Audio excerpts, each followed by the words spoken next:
हमारे घर में चल रहा है रुद्राभिषेक पूजा की तैयारी। मेन शिवलिंग तो पंडित जी बनाएंगे और हम लोग को बोले हैं 1100 शिवलिंग बनाने छोटा छोटा। अब देखते हैं कितना हो पाता है हम लोग से, क्योंकि टाइम ज़्यादा नहीं है और शुभ मुहूर्त 11 बजे से पहले का ही है। पूजा शुरू हो चुका है। ये बाबू चंदन करवा रहे थे पंडित जी से। ब्लॉग रुद्राभिषेक पूजा का दूसरा ब्लॉग है। पहला ब्लॉग मैं डाल चुकी हूँ जिसमें पूजा हुआ था, वो वाला है। इसमें अब पार्वती माता का पूजा होगा। भाग्यारोग्यम देहि में परमं सुखम रूपम देहि भाग्य भगवती देहि में। एक एक करके माता पार्वती को सिंदूर करेंगे हम लोग। पूजा में माता को पीला सिंदूर ही लगता है। शिवलिंग के जलाधारी के पास माता पार्वती रहते हैं, इसलिए हम लोग शिवलिंग के जलाधारी के पास ही सिंदूर लगाते हैं। पहले भोले बाबा का श्रृंगार हुआ, उसके बाद अब माता का श्रृंगार हो रहा है। घर में जितनी महिला है सब चुंदरी चढ़ाए हैं माता को। आज हमारे घर का पूरा 1 साल हो गया है, इसलिए हमारे घर में आज रुद्राभिषेक की पूजा रखी गई है। ये चुंदरी चढ़ाने के बाद आपका मन है तो आप रख भी सकते हैं, नहीं तो पंडित जी को दान भी दे सकते हैं।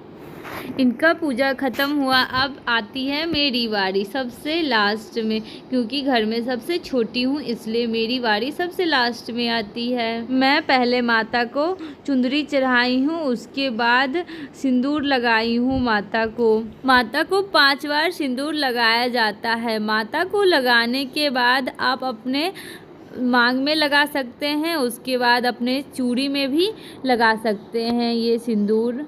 याद रखिए ये सिंदूर नीचे फर्श पे नहीं गिरना चाहिए। अब ये मेरी पूजा ख़त्म हुई।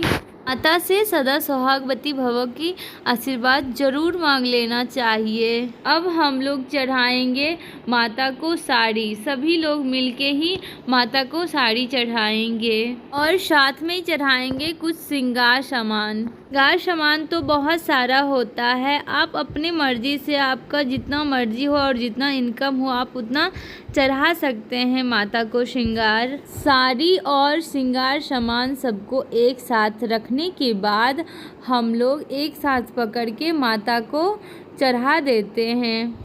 ये साड़ी हम लोग पंडित जी को देते हैं, ये साड़ी हम लोग नहीं रखते हैं घर में। हम लोग चुंदरी रखते हैं घर में माता को चढ़ाने के बाद। घर में पूजा खत्म होने के तुरंत बाद हम लोग निकल पड़े गंगा घाट। गंगा घाट में यहाँ पे आरती हो रही थी तो वो भी देख लिए।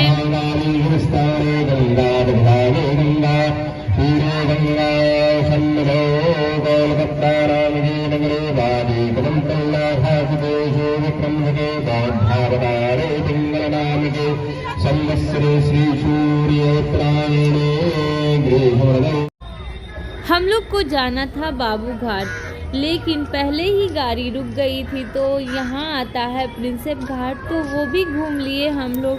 फिर मिला हम लोग को एक ब्रिज, वहाँ पे भी हम लोग घूम लिए। लोग घूमने नहीं आए थे यहाँ पे, हम लोग को कुछ काम था, लेकिन यहाँ लगातार पता ही नहीं था कि बाबू घाट कहाँ है। पहले प्रिंसेप घाट आता था, फिर आरती घाट आता था और ये ब्रिज के बाद बाबू घाट आता है। तो भाई चलो आ ही गए हैं तो यहाँ भी घूम लेते हैं इसी बहाने से। ये ब्रिज देखने के बाद मुझे तो लगा कि कहीं मैं लंदन तो नहीं आ गई हूँ, वैसा ही फील हो रहा था। मैं तो गई नहीं हूँ लेकिन फ़ोटो देखी थी, ये ऐसा ही ब्रिज आता है वहाँ पे। यहाँ पे सब लोग घूमने आते हैं और मैं साड़ी पहन के आ गई, तो सब लोग मुझे ही नोटिस कर रहे थे कि ये साड़ी पहन के क्यों आ गई। फाइनली हम लोग बाबू घाट पहुँच गए और मैं जल्दी से अपना काम करके घर लौट गई। चलो।